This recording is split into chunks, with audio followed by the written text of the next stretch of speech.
때 사람들은 오락가락 하니까 한탄 거지? 그래서 아버지 신실하신 아버지 건강하신 아버지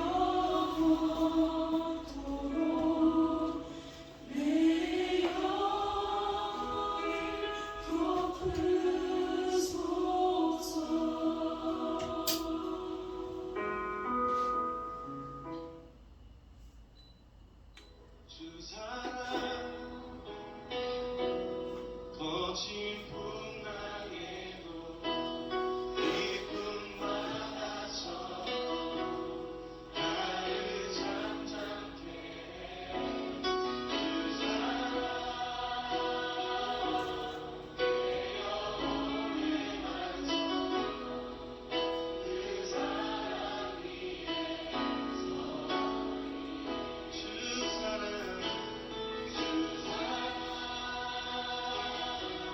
거친 풍랑에도 기쁨 많아서 나를 잠잠케 주 사랑 내 영혼의 반석 그 사랑 위에 서리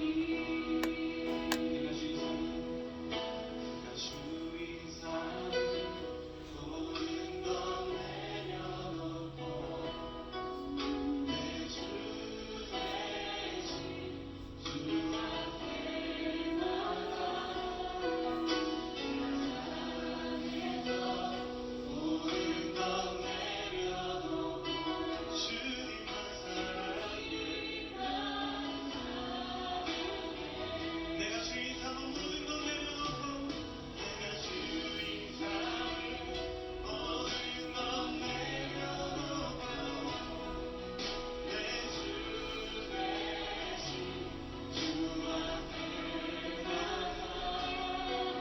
내가 사랑해서 모든 것 내려놓고 주님만 사랑해 시선 주님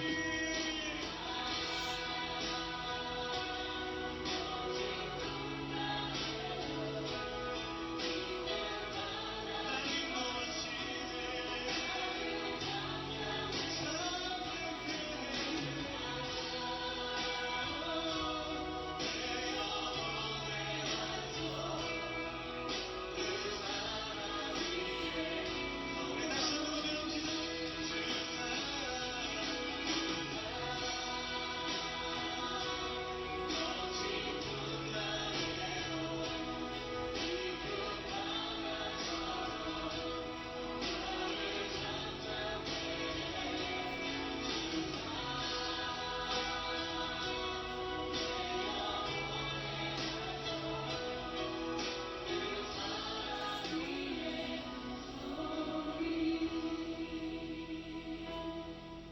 우리가 주님을 기뻐할 수 있는 것은 주님이 우리의 기쁨이 되시기 때문입니다.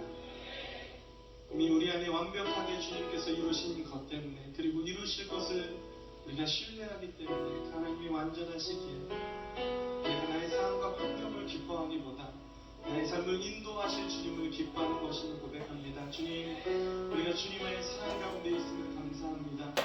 오늘도 우리를 붙드신 하나님 나의 삶을 붙드신 주님의 사랑을 우리가 기억하며 우리가 누구인지 하나님 그 사랑에 우리 위한 피를 죽으신 그 주님의 그 놀라우신 사랑을 기억하며 우리가 살길 원합니다.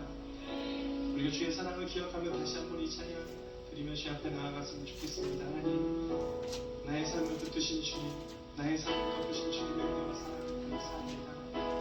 나의 삶의 주인 되신 것이지 내가 주인 삶 내가 주인 삶 모든 것 내려놓고 내 주 대신 주 앞에 사랑했던 모든 것 내려놓고 주님만 사랑해 내가 주인 삼을 내가 주인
정되어서오니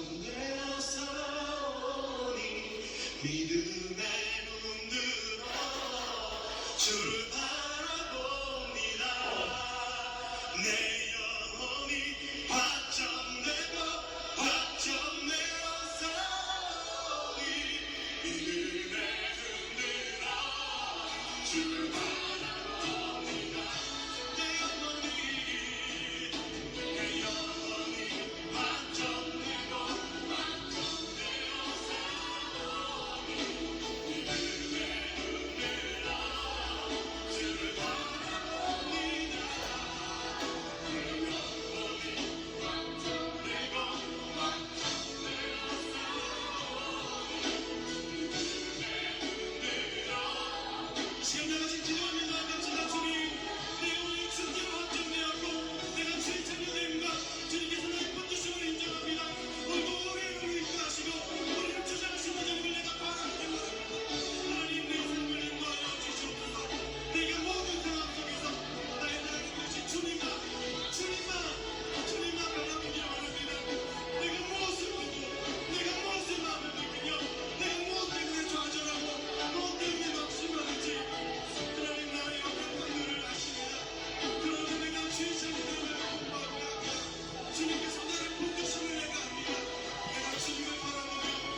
9월 7일 3일밤 예배를 드리도록 하겠습니다.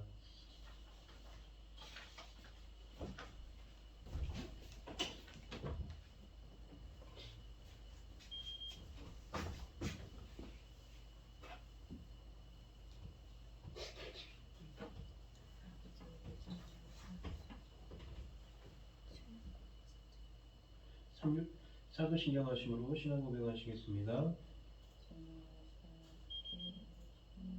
전능하사 천지를 만드신 하나님 아버지를 내가 믿사오며 그 외아들 우리 주 예수 그리스도를 내가 믿사오니 이는 성령으로 잉태하사 동정녀 마리아에게 나시고 본디오 빌라도에게 고난을 받으사 십자가에 못 박혀 죽으시고 장사한 지 사흘 만에 죽은 자 가운데서 다시 살아나시며 하늘에 오르사 전능하신 하나님 우편에 앉아 계시다가 저리로서 산자와 죽은 자를 심판하러 오시리라.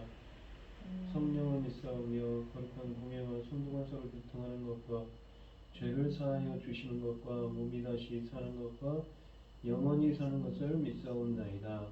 아멘. 찬송가 459장입니다.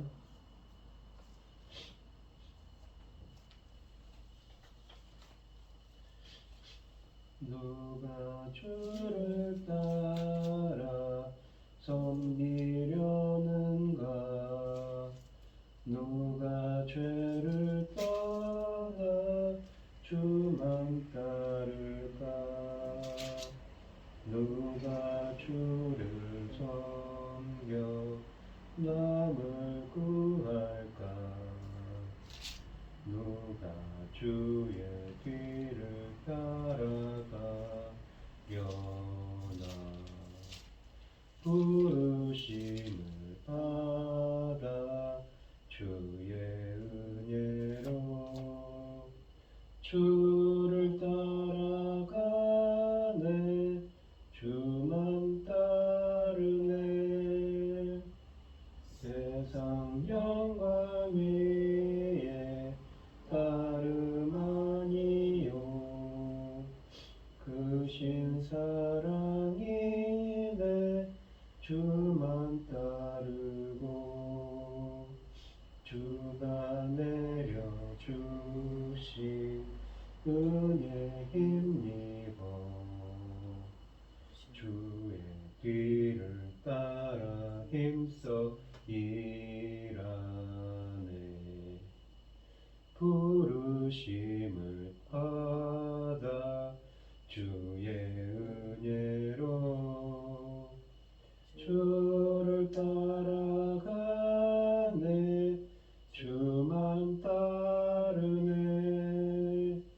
환난 핍박 많고 원수 강하나 주의 용사 더욱 힘이 강하니 누가 능히 이겨 넘어뜨리랴 변함없는 진리 승리하리라 기쁜 찬송하며 주의 은혜로 주를 따라가네 주만 따르네 아멘. 성경 공독 시간입니다. 오늘 함께 하실 하나님의 말씀은 이사야서 1장 21절로 31절 말씀입니다.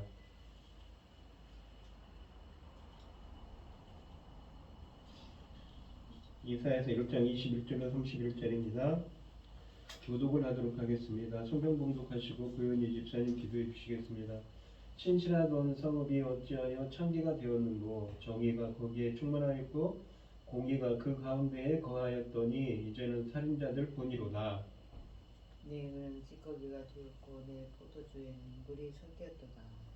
내 고관들은 패역하여 도둑과 짝하며 다 뇌물을 사랑하며 예물을 구하며 고아를 위하여 신원하지 아니하며 과부의 송사를 수리하지 아니하는도다. 그러므로 주 만군의 여호와 이스라엘의 전능자가 말씀하시되 내 대적에게 보응하여 내 마음을 편하게 하겠고 내 원수에게 보복하리라.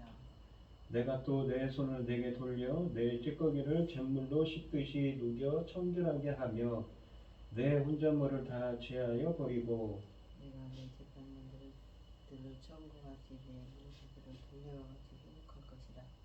그리한 후에 내가 의의 성읍이라 신실한 거울이라 불리리라 하셨더니 시온은 정의로 구속함을 받고 그 돌아온 자들은 공의로 구속함을 받으리라. 그러나 배역한 자와 죄인은 함께 패망하고 여호와를 버린 자도 망할 것이라.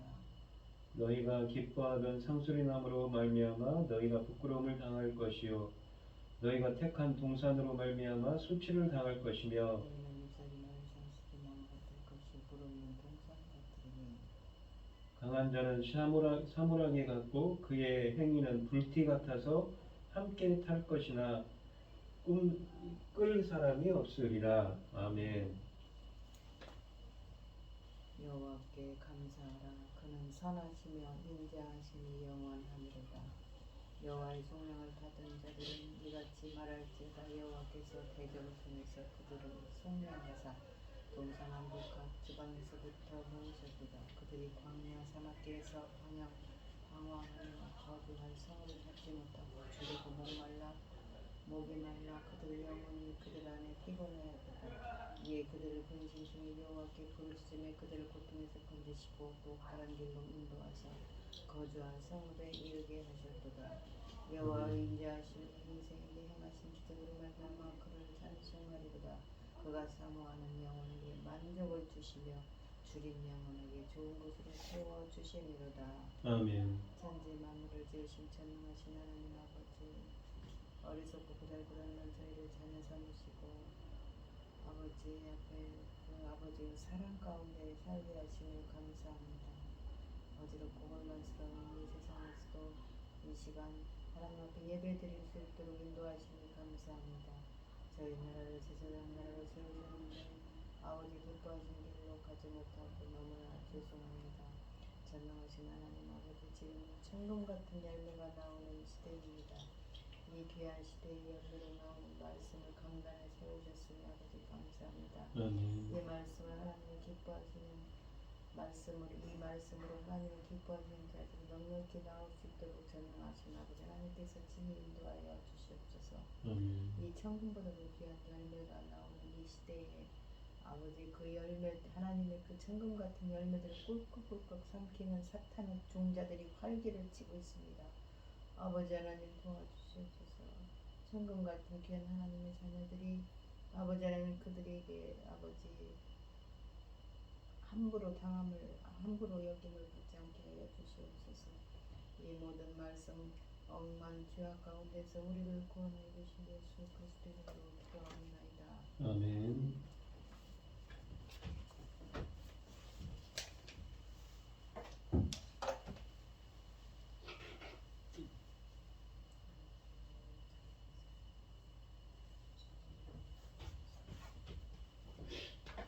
오늘 함께 하실 하나님의 말씀은 이 시온의 과거와 현재 그리고 미래입니다.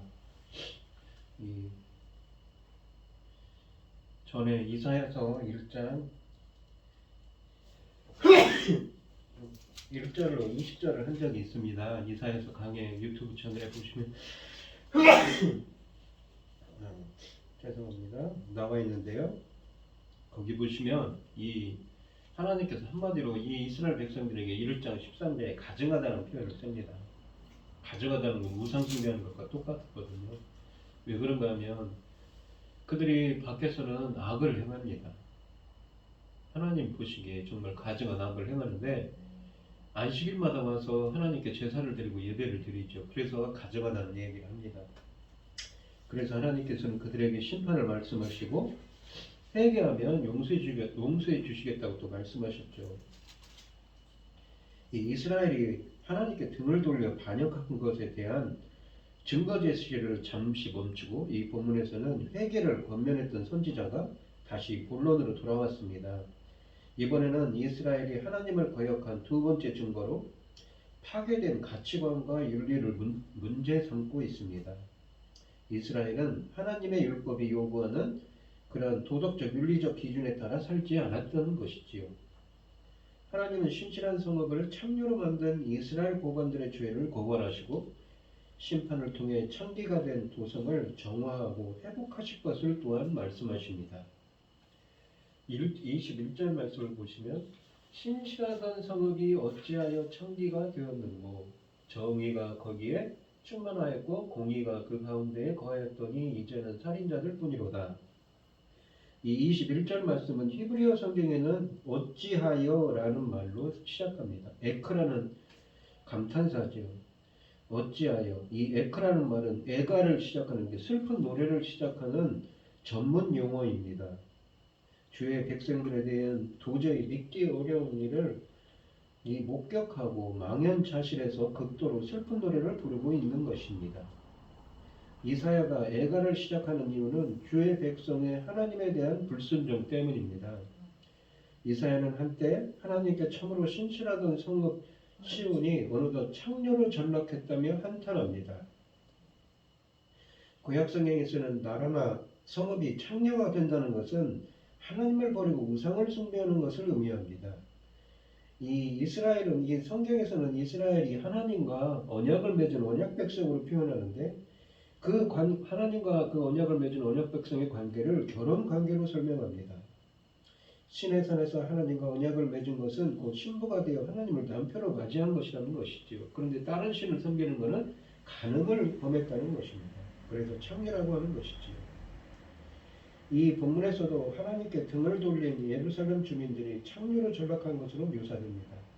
또한 그들이 하나님께 등을 돌린 것은 곧 그들의 얼굴이 우상을 향하고 있음을 암시합니다. 그들은 거룩하신 하나님께 드려야 할 마음을 우상하게 준 것이지요. 하나님을 떠난 이스라엘의 종교적 타락은 자연히 이 도덕적인 타락으로 연결됩니다.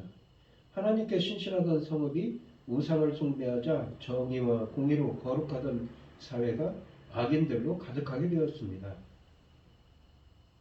이것이 이스라엘의 사회적 타락의 시작입니다. 사회의 문제나 악의 근본이 바로 여기에 있는 것이죠. 한때는 정의와 공의가 지배하던 시온에 어느덧 살인자들이 판을 친다고 말합니다. 정의라는 것은 히브리어로 이 미시파트라고 해서 이 샤파트라는 재판하는 데에서 유래한 말입니다.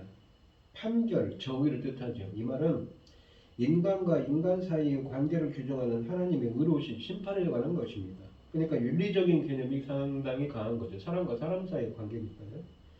반면에 공의라고 되어 있는 ጼ데크라는 것은 우리가 이 신약성경에 보시면 믿음으로 의롭게 된다 할 때 한 표현인데 원래는 이것이 하나님의 속성입니다. 공정하신 하나님이지요. 근데 이것은 하나님과 인간 사이의 바른 관계성에 대한 이야기입니다. 그러니까 공의로운 사람이라는 것은 하나님이 그렇게 표현하는 건 이 사람을 인정했다. 이 사람이 하나님을 기쁘시게 했다는 의미입니다. 이 두 개념은 하나님의 거룩하심에 기초를 두고 있으며 성경에서 쌍을 이루는 단어로 자주 표현되는 단어입니다. 이 단어들은 하나님이 기뻐하시는 자기 이상적인 사회를 묘사하며 우리 모두가 꿈꾸는 하나님 나라의 실현에 대하여 이야기하는 단어들입니다. 시온이 하나님 앞에서 신실했을 때 그 사회의 가치 기준은 하나님이 기뻐하시는 공의와 정의였습니다. 선지자들에 의하면 사회의 죄와 부패는 본질적으로 종교적인 부패에서 시작된다고 합니다. 22절에 보시면 내 은은 찌꺼기가 되었고 내 포도주는 물이 되어 섞였도다. 이 찌꺼기라는 말은 금속을 정제하고 남은 불순물이라는 것이지요. 그 귀한 은이 무엇입니까? 불순물, 그러니까 불순물 덩어리가 되었다는 것이고 포도주는 물이 섞였다는 것입니다. 22절에서 이 선지자는 이어서 썩어가는 경제 풍토를 한탄합니다. 은에 불순물이 섞이고 포도주에 물이 섞였습니다. 은이나 포도주는 극히 좋은 것에 대한 유대인들의 비유인데 따라서 이처럼 이 종교적인 모양은 있으나 참다운 그 본질적인 가치에서는 참다운 본질적인 가치를 잃어버렸다는 것을 의미합니다. 상인들이 속여 부당한 이익을 취하고 있습니다. 상인들이 속이면 누가 가장 큰 피해를 보겠는가요? 서민들이지요. 부자나 권력자들은 상인들의 농간에 놀아날 사람들이 아닙니다. 상인들이 농간을 부리면 권력자들은 오히려 더 큰 부를 누립니다. 상인들이 권력자들의 묵인 없이 어떻게 이런 일을 할 수 있겠는가요? 그러므로 상인들이 썩었다는 것은 벌써 그들과 권력자들 사이에 이해관계가 형성되어 뇌물이 오가고 있음을 암시합니다. 권력가들은 상인들의 뇌물을 받고 그들의 범죄를 묵인해주고 상인들은 마음껏 서민들을 속여 부당한 이득을 챙기는 것입니다. 23절에 보시면 내 고관들은 퇴역하여 도둑과 짝하며 다 뇌물을 사랑하며 이해물을 구하며 고아를 위하여 신원하지 아니하며 과부의 송사를 수리하지 아니하는도다. 여기 보면 고아를 위하여 신원한다는 건 고아를 위하여 샤파트라고 해서 재판하다, 통치하다, 심판하단 말입니다. 그 다음에 과부의 송사, 그러니까 과부의 소송, 논쟁을 수리하지 받아들이지 않는다는 것이지요. 어떻게 이런 불법 행위가 성행할 수 있는가요? 이미 언급한 것처럼 23절에 보시면 상인들이 정치인 지도자들을 등에 업고 부정행위를 자기 하기 때문에 가능한 것입니다. 상인들은 권력가들에게 끊임없이 뇌물을 바치고 있습니다. 이스라엘의 지도자들은 뇌물을 좋아하며 법정에서 과부하 고하여 억울함을 변호하거나 그러니까 사회적으로 약자들이죠. 그들에게 정당한 판결을 내릴 생각을 하지 않습니다. 하나님의 권위를 위임받아 공평한 판결을 내려야 할 이스라엘 법정에 돈이 있으면 무죄, 돈이 없으면 유죄라는 풍토가 조성되어 버린 것입니다.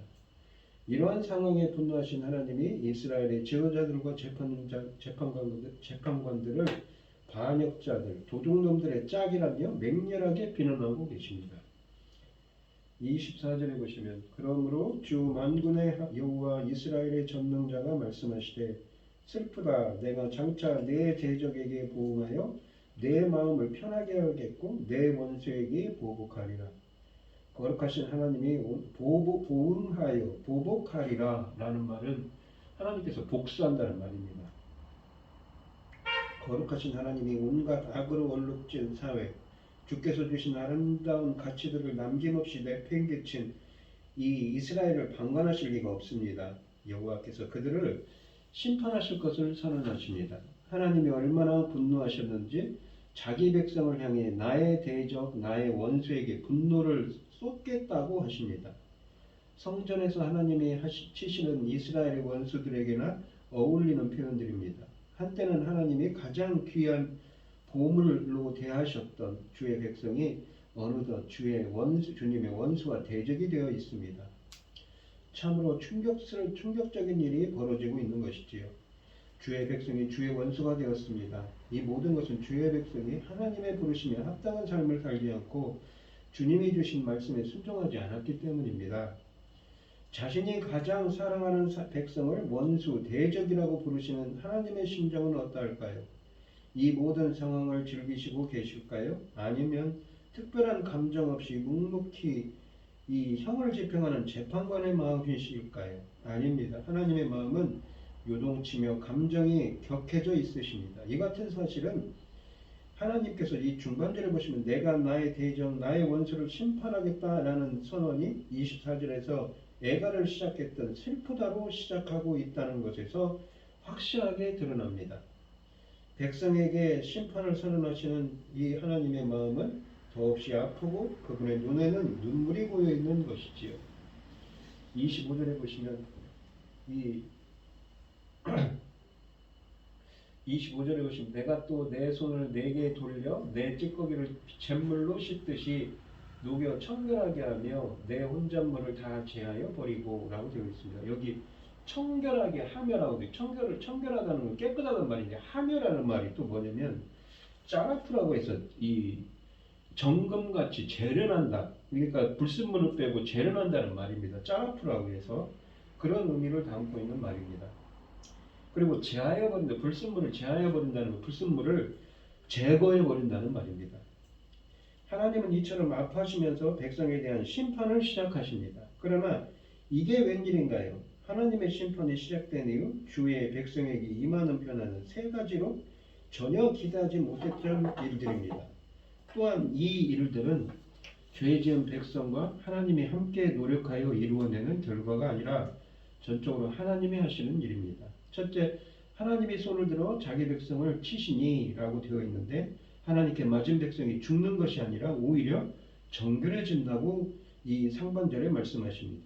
그동안 주의 백성들의 삶을 오염시켰던 찌꺼기, 이 찌꺼기란 말은 22절에 나오는 은혜 찌꺼기, 금속을 정지하고 남은 불순물을 뜻하는 말과 똑같은 말입니다. 그리고 찌꺼기와 불순물이라고 하는데 불순물이라는 것도 이 배딜이라고 해서 이 찌꺼기에 똑같은 의미를 담고 있는 말입니다.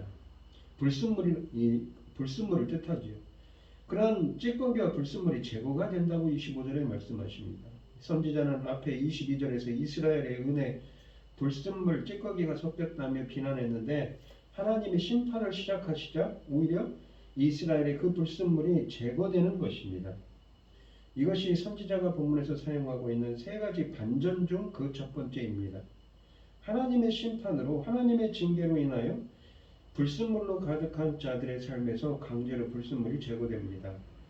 이 사실을 선포하면서, 이 본문은 이 사실을 선포하면서 용광로에서 은혜 불순물을 재련하여 제거하는 이미지를 사용합니다. 아까도 말씀드린 하미어라고 되어 있는데 이게 짜라프라고 해서 이 정금같이 한다라는 표현이 있죠. 잠언에 그 말씀 같습니다. 이 욥기 23장 10절이죠. 욥의 고백이 생각나는데 그가 나를 단련하신 후에는 내가 정금같이 되어 나오리라 라는 욥기 23장 10절 말씀처럼 단련하다라는 말입니다. 그러나 백성에게서 불순물이 제거되어 그들이 다시 순결한 은이 되려면 용광로에 불을 지나가야 하는 것이지요. 그러니까 혹독한 시련이 임할 것을 암시하는 것입니다. 하나님이 때로 자기 백성을 심판하시는 것은 그들을 죽이기 위해서가 아니라 살리기 위해서입니다. 더 이상 죄를 방치할 수 없어서 그 죄 문제를 해결해 주시려고 치시는 것입니다. 우리의 삶에서 죄 문제가 해결되면 우리는 하나님의 은총과 자비를 다시 누리며 주님과 함께 동행할 수 있기 때문이지요. 하나님은 다시 우리와 함께 할 수 있는 기반을 만드시기 위하여 우리를 징계하십니다. 그렇다고 해서 하나님의 이 심판을 소망할 필요는 없습니다. 주님의 징계가 있은 후에는 좋은 일들이 기다리지만 정작 심판은 용광로 같은 경험이기 때문인 것이지요. 그러므로 처음부터 하나님의 말씀에 순종하며 심판을 받지 않을 삶을 사는 것이 더 좋고 행복한 일이겠습니다. 26절에 보시면 내가 내 재판장들을 처음과 같이 내 도시들을 본래와 같이 회복할 것이라.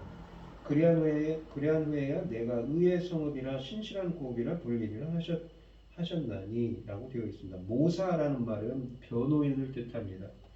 근데 이렇게 악인들에게 징계를 내리자 그들에게는 불순물이 이 정금같이 이렇게 재를 하고 해서 용광로에서 불을 달구듯이 담금질을 해서 그러한 징계들을 통해서 깨끗해지는데 정금같이 되어지어서 또 어떻게 합니까? 회복이 된다는 것입니다. 그러면서 의의 성읍이라는 것은 아까도 말한 공의, 하나님과 이 관계가 회복되는 거죠. 그러니까 바른 관계에서 하나님이 기뻐하시는 성읍이 되고 의의 성읍이라는 건 신실한 고을이라고 되어 있는데 신실한 이 말은 아만이라는 말이 들어있는 니팔 분사형입니다. 우리가 충성된 자, 믿음 있는 이 고울이라고 불린다는 것이지요. 하나님의 심판에서 불순물을 제거하는 이 단계가 끝나니 주의 백성을 인도하는 리더십이 옛날처럼 경건하고 지혜롭게 됩니다. 선지자는 25절에서 이스라엘이 리더십이 부패했다며 맹렬히 비난했습니다. 지도자들은 반역하는 자들이며 도둑의 짝이다. 이제 하나님은 부패한 리더들을 내치시고 옛날처럼 훌륭한 리더들을 주실 것을 약속하십니다. 주께서 새롭게 세우는 리더들은 하나님을 경외하고 지혜로운 사람들이 될 것입니다. 하나님이 이루신 두 번째 반전이지요. 이스라엘은 한때 다윗의 통치 아래 매우 이상적인 하나님 나라를 건설해 나가는 듯 했지만 다윗의 후손들 중에는 다윗만한 왕이 없었습니다. 선지자 이사야가 사역하는 시대까지 유다에는 리더십 위기가 지속되었던 것입니다. 결국 이스라엘에게 남은 유일한 희망은 하나님이 직접 오셔서 모든 것을 원래 모양대로 회복하시고 치유하시는 것뿐입니다. 선지자는 이 본문에서 옛적 다윗과 같은 지도자들이 주의 백성을 다스릴 날이 다시 이 머지 않았음을 노래하고 있습니다. 위에서 하나님은 지도자들이 과부와 고아를 공평하게 대하지 않는다고 비난했었습니다. 그러므로 우리는 하나님이 세우실 새 리더십이 고아와 과부의 인권을, 그러니까 사회적인 약자들이죠, 그들의 인권을 존중하고 그들을 공평하게 대할 것을 기대할 수 있습니다. 이처럼 경건한 지도자들이 다스리는 공동체가 다시 의의 성읍, 살인자와 온갖 범법자들로 가득하던 시온이 다시 원래 모습을 회복하는 것입니다. 오늘날 한국교회가 경험하고 있는 리더십 공백도 마찬가지인 것이지요. 우리도 진정으로 회개할 수 있다면 하나님의 이러한 역사로만이 한국교회도 정화될 수가 있는 것입니다. 의의 성읍, 신실한 고을이라 불릴 수가 있는 것이지요. 야고보 사도는 성도들에게 환난과 징계가 그들의 삶에 의해 임하거든 그것은 축복이니 감사하며 기쁘게 받으라고까지 야고보서 1장 2절 12절에 말씀하십니다. 하나님의 백성들은 왜 환난과 징계를 기쁘게 받을 수 있을까요? 이러한 환난과 징계가 끝나면 회복이 오기 때문입니다. 어떻게 확신할 수 있는가요? 하나님은 결코 징계를 위한 징계를 하시는 분이 아니시며 우리를 더 온전히 세우시기 위하여 징계하시는 분이기 때문입니다. 그래서 선지자들은 심판과 환난에 대하여 부정적으로 생각하지 않습니다. 심판이 임하면 회복과 축복이 뒤따르기 때문입니다. 여기서도 동일한 원리가 포착되어 있습니다. 주의 백성에게는 환난일 수밖에 없는 하나님의 심판이 지나고 나니 회복이 왔습니다. 이 27절에 보시면 시온은 정의로 구속함을 받고 그 돌아온 자들은 공의로 구속함을 받느니라 라고 합니다. 정의로는 배 미슈파트, 그러니까 공의로라는 것도 배 째데크입니다. 그들이, 그러니까 시온은 정의, 하나님이 그 인간과 인간 사이의 바른 관계성을 의미하는 그 의로우신 심판인 그들의 행한 정의로 구속함을 받고 구원을 받고, 또한 그 돌아온 자, 그러니까 회개한 자들이죠. 회개한 자들은 무엇입니까? 공의로 하나님이 기뻐하시는 그것으로 구속함을 받는다고 합니다. 하나님의 심판이 가져오는 세 번째 결과는 시온이 정의로 구속함을 받는다는 것입니다. 불순물이 제거되고 경건한 지도자들이 지배되는 사회가 된 시온의 주민들은 하나님이 구원하시는 것이지요. 시온이 창녀가 되어 내팽개쳤는데 하나님이 이제 정결해진 도성과 주민들을 다시 구원하십니다. 이것이 하나님의 심판이 이루는 세 번째 반전인 것입니다.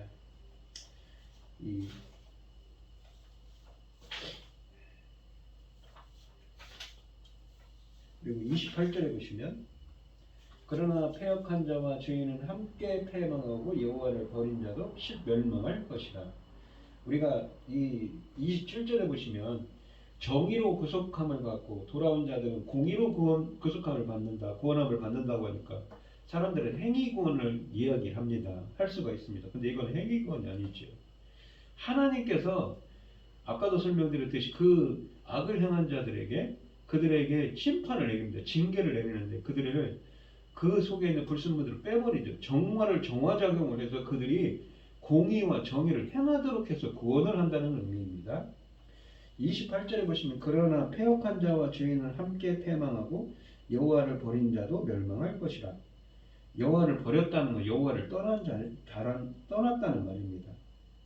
앞에서 선지자는 회개하는 사람을 정죄된 은혜에 비교했습니다. 25절이지요. 그들은 하나님의 구속을 받을 것이라고 했습니다. 28절에서 이제 패역한 자와 주님을 버린 자는 멸망할 것이라고 경고합니다. 그러므로 28절부터 31절은 하나님에 의해 제거될 찌꺼기, 불순물에 대한 내용들입니다. 28절부터 31절의 초점은 우상숭배에 있는 것이 아니라 우상숭배자의 미래에 있습니다. 하나님의 구속함을 받는 사람들과는 달리 본문에 묘사된 악인들은 하나님의 심판을 통해 엄청난 수치를 당할 것입니다. 1장에는 이 불에 대한 언급이 많은데 세 차례나 나오는데 불은 앞으로 다가올 하나님의 심판의 심각성을 드러내는 말입니다. 또한 꺼지지 않는 불이 이사야서의 끝까지 이사야서 66장 24절에도 나오는 말씀입니다. 이 29절 말씀을 보시면 너희가 기뻐하던 상수리나무로 말미암아 너희가 부끄러움을 당할 것이요 너희가 택한 동산으로 말미암아 수치를 당할 것이며 이 이사야 선지자는 악인들이 상수리나무를 즐거워했다고 합니다. 이 상수리나무는 택한 동산과 함께 우상숭배와 연관된 것들입니다. 바알과 아세라 목상을 섬기던 장소입니다. 이스라엘은 상수리나무 밑에나 동산에서 우상숭배를 했다고 열왕기하 16장 4절, 17장 1, 11절로 말씀하십니다. 우기와 건기가 뚜렷하게 구분되는 이스라엘 지역 광야에서 크고 푸르른 나무는 흔히 볼 수 있는 것이 아닙니다. 그래서 당시 사람들은 이렇게 크고 푸른 왕성하게 자란 나무들을 보면 그곳에는 신들이 머무는 곳이라 생각하며 제단을 세우고 우상 숭배를 했다고 합니다. 그래서 모세는 이스라엘이 가나안에 입성하거든 이것들 모두 없애라고 신명기 12장 2절에 말씀하십니다. 안타깝게도 주의 백성이라고 지칭하는 자들 중에 일부가 스스로 이런 짓을 하고 있었습니다. 30절 말씀을 보시면 너희는 잎사귀 마른 상수리나무 같을 것이요 물 없는 동산 같으리니 그러니까 이 찌꺼기로 제거된 그 불순물을 제거해 버리는데 하나님께서 그 깨끗하게 하는 하나님께서 그 정화시키는 작용을 통해서 그 불순물들이 심판을 받는 것입니다. 하나님은 그들이 즐거워하는 상수리나무를 시들게 하실 것이며 그들이 기뻐하는 동산을 메마르게 하신다고 합니다. 본문이 제시하는 이미지는 확실합니다. 이것이 우상의 실체입니다. 우상은 사람들에게 생기와 푸르름을 줄 것 같고 메마른 삶에 생수를 줄 것 같지만 실제로는 해줄 수 있는 것이 아무것도 없습니다. 신이 아니기 때문입니다. 오히려 사람에게서 생기와 물을 공급받지 못하면 생존할 수 없는 것이 우상이지요. 게다가 하나님이 우상들을 제거하기로 결정하시면 누가 주님이 하시는 일을 막을 수 있겠는지요. 31절에 보시면 강한 자는 삼우라기 같고 그의 행위는 불티 같아서 함께 탈 것이나 끌 사람이 없으리라. 하나님이 바싹 말린 우상들에게 심판의 불을 지펴서 모두 태우신다고 말씀하십니다. 우상 숭배자들이 우상에 붙은 불을 끄기는커녕 자신들도 함께 불에 타 죽습니다. 이들은 자신의 삶에 생명을 더하기 위하여 우상을 숭배했는데 오히려 우상들 때문에 죽게 되는 것이지요. 강한 자마저도 사물하기라는 것은 아마라는 식물의 가닥입니다. 식물의 그 풀의 가닥처럼 이 같이 탈 것이라고 합니다. 그 누구도 자신을 구할 수 없을 것이라는 경고입니다. 만일 우상들이 신이었다면 이런 일은 없었을 것입니다.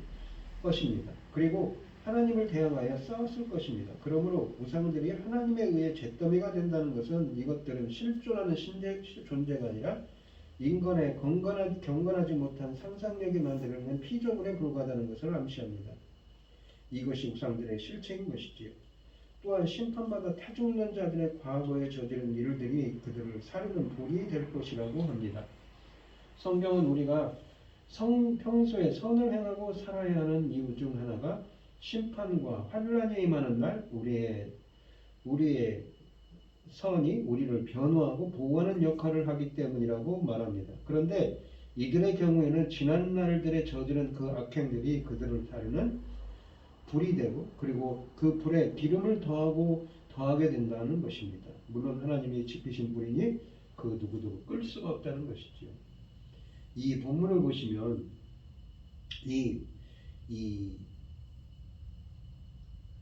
여기서 확실하게 드러나는 것은 이 하나님이 주의 백성에게 내리시는 심판의 성향입니다. 하나님의 심판이 시작되었습니다. 24절에. 근데 부패한 이스라엘 백성들이 22절, 23절에 나오는데 그 백성들이 어떻게 했냐면 25절, 26절에는 정결하게 되고 회개하여서 회복을 합니다. 그러니까 그들에게 그 더러웠던 것들을 정금같이 주님께서 그 시련과 역경을 통해서 그들을 불순물을 빼는 과정들을 하는 거죠. 반면에 창녀가 되었던 시온이 구원을 받습니다. 하나님의 심판으로 인하여 주의 백성이 멸망하고 죽는 것이 아니라 오히려 회복되고 구원을 얻게 된 것입니다. 하나님은 결코 자기 백성을 죽이시는 심판을 하시는 분이 아니시며 항상 회복과 축복을 목적으로 한 징계를 하시는 분입니다. 그러므로 선지자들은 하나님의 징계를 받았다고 이 탄식하는 백성들에게 오히려 하나님께 돌아가라고 호세아서 6장 1절 말씀에서 이 권면을 하고 있습니다. 우리들도 그런 것이지요. 오히려 그 심판받아 마땅할 그 주의 백성들에게 하나님께서는 징계를 통해서 그들이 다시 돌아오도록 합니다. 어떻게 합니까? 마치 정금을 재련하는 것처럼 이 불순물을 빼버리는 거죠. 그들에게 그 있던 허물 같은 것들을 다 제거하는 과정을 그 역경을 통해서 고난을 통해서 주시는 겁니다. 불순물을 다 빼고는 그들을 깨끗하게 하시고 그들에게 회개하는 마음을 주시고 그들을 회복시킨다고 하는 것이지. 우리들도 마찬가지인 것입니다. 연약하고 부족하더라도 본문 말씀처럼 우리들에게도 징계의 손을 내밀어 주셔서 저희의 허물을 깨끗이 정결해 달라고, 그리고 회복의 은혜를 더하게 해달라고 본문처럼 그런 은혜가 함께 하시는 여러분들이 되시기를 바랍니다. 기도하겠습니다. 하나님 아버지 감사합니다. 오늘 주신 말씀처럼 인간은 허물도 많고 부족한 것도 많습니다. 하나님께서는 그 가정한 죄악들을 행하는 이스라엘을 향해서도 하나님께서는 사랑의 하나님이고 오래 참으시는 하나님이기 때문에 그들을 향해서 손을 벌리고 계십니다. 그들에게 징계가 내리고 고난이 닥치지만 그들이 행한 그 죄악 때문에 그러한 고난이 닥치지만 그것도 무엇입니까? 바로 그들이 바른 길로 인도하려는 하나님의 은혜이지요. 저희들이 부족하고 연약할지라도 이 말씀처럼 허물이 많을지라도 주님께서 저희들에게 손을 내밀어 주시옵시고 징계의 손을 내밀어 주시고 저희들 속에 있는 그 더러운 것들, 악한 것들, 부족한 허물들을 모두 다 정말 주님께서 정결하게 깨끗하게 씻어 주셔서 회복의 은혜를 더하여 주시옵시고 주님 앞에서 영광 돌릴 수 있는 저희들이 되게 하여 주시옵소서. 이 모든 말씀 거룩하신 예수 그리스도 이름으로 기도드리옵나이다. 아멘. 찬송가 500장입니다. 3절 4절만 하겠습니다. 넣어서 생명줄 던지어라. 저 형제 지쳐서 허덕인다. 시험과 근심에 거센 풍파. 저 형제를 휩쓸어 몰아간다. 생명줄 던져 생명줄 던져 물속에 빠져간다. 생명줄 던져 생명줄 던져 지금 곧 던지어라. 위험한 풍파가 곧 지나고 건너편 언덕에 이르리니 형제여 어찌 지체하니 곧 생명줄 던져서 구원하라. 생명줄 던져 생명줄 던져 물속에 빠져간다. 생명줄 던져 생명줄 던져 지금 곧 던지어라.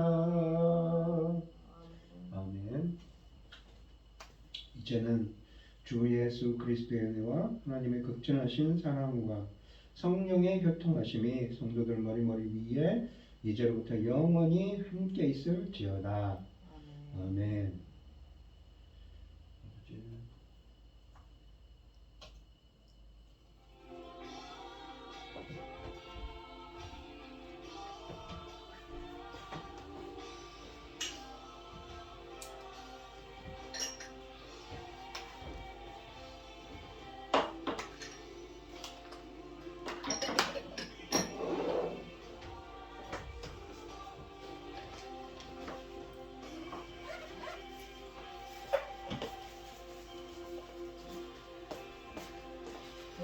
새 출애굽에